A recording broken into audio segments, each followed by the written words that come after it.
Ang pagpapatuloy part 4. Naghintay si Celine sa highway at nag-abang ng tricycle.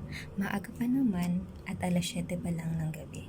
Lumapit ang stop at sinabi sa kanya na ihahatid na siya dahil wala na siyang masasakyan. Sabi naman ni Celine, meron pa naman po siguro kasi maaga pa. Ang sabi ng stop, ma'am, pagka ganitong oras, wala na pong namamasada. Nasa loob na po sila ng mga bahay nila. Na-appreciate naman ni Celine ang kabutihang loob ng staff, ngunit nakita niya na may pulis mula sa isang kanto. Sabi niya, what if doon na lang po ako sumakay? Mukhang may mga tricycle na dumaraan.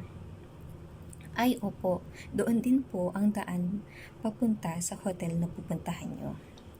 Tinulungan siya ng staff na dalhin ang mga bagahe niya at sa tapat ng police patrol car doon siya naghintay dahil sigurado siya na ligtas siya doon.